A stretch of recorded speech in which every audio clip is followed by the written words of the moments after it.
नमस्कार मंडळी. तर आज आपण दिसायला सुंदर त्याचप्रमाणे चवीला अप्रतिम आणि पौष्टिक असा बीटचा हलवा करणार आहोत. तर चला तर मग पटकन आपण रेसिपीला स्टार्ट करूया. बीटचा हलवा करण्यासाठी इथं मी 5 असे बीट घेतलेले आहेत. बीट स्वच्छ धुवून त्याची साल वरची असते ती तासून घ्यायची आहे. साल तासल्याच्या नंतर एकाचे 2 या पद्धतीने तुकडे करून घ्यायचे आहेत बीटचे. असे तुकडे केल्यामुळे काय होतं की बीट जो आहे तो किसायला पटकन होतो आणि पटापट असा किसून होतो, जास्त असा त्रास लागत नाही. इथे सगळे बीटचे तुकडे करून झालेले आहेत. आता इथं मी मीडियम जी किसणी असते त्याच्यावर किसून घेणार आहे सगळे बीट.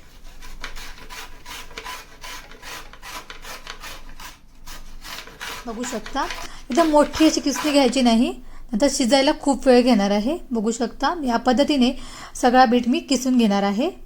तर सगळा बीट इथं आपला किसून झालेला आहे. बघू शकता दिसायला कसला भारी दिसतोय. आता काय करायचं, गॅसवर एक कढई घ्यायची आहे आणि कढई गरम झाली की त्याच्यामध्ये 2 चमचे साजूक तूप घालून घ्यायचं आहे. तुपाच्या ऐवजी तुम्ही तेलसुद्धा वापरू शकता, परंतु तुपामुळे काय होतं की हलव्याची टेस्ट जी असते ती खूप छान लागते.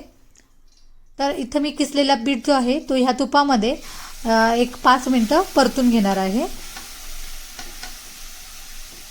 इथे लक्षात घ्या गॅसचा फ्लेम लो करूनच आपल्याला हे बीट जो आहे तो परतून घ्यायचा आहे, नाहीतर खाली लागू शकतो.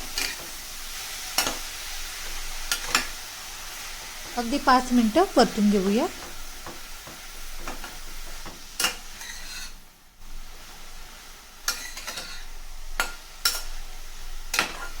आता 5 मिनिटानंतर ह्याच्यामध्ये आपण ड्रायफ्रूट्स ॲड करणार आहोत.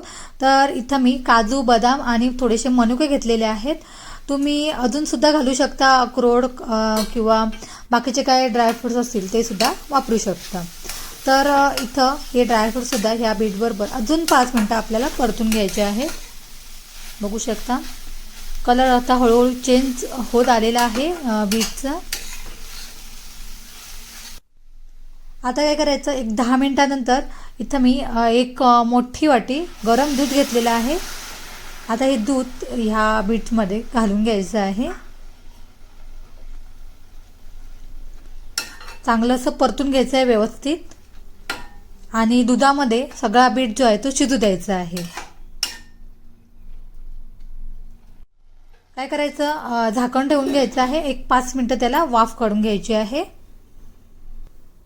5 मिनिटानंतर बघू शकता मस्त असा बीट जो आहे तो दुधामध्ये छान असा शिजलेला आहे.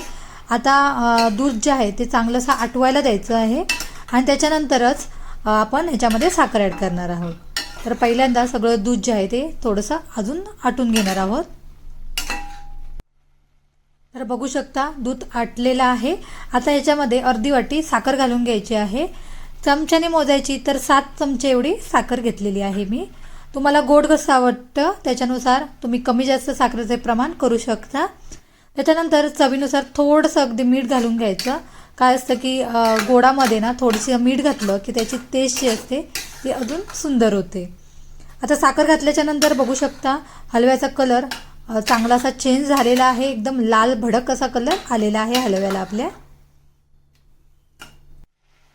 चांगली साखर वितळली की त्याच्यामध्ये सगळ्यात शेवटी आपल्याला वेलची पूड घालून घ्यायची आहे. चांगली अशी परतून घ्यायची आहे. साखर छान अशी विरघळली किंवा त्याच्यातलं पाणी जे आहे ते थोडंसं कमी झालं की आपल्याला गॅसचा फ्लेम बंद करून घ्यायचा आहे. तर इथं आपला मस्त असा हलवा रेडी झालेला आहे बीटचा. एकदम पौष्टिक असा हलवा हा होतो, कारण बीटचा उपयोग तुम्हाला माहीतच आहे. बीटामध्ये लोह, विटॅमिन्स असतात. रक्तवाढीसाठी बीट खूप उपयोगी असतं आणि त्याच्या नैसर्गिक रंगामुळे तो दिसायला सुद्धा खूप सुंदर दिसतो. तुम्ही ह्याच्यावर वर सजावटीसाठी अजून ड्रायफ्रूटसुद्धा घालू शकता, जेणेकरून ते दिसायला खूप सुंदर दिसतं. तर व्हिडिओ कसा वाटला मला नक्की कमेंट करून सांगा.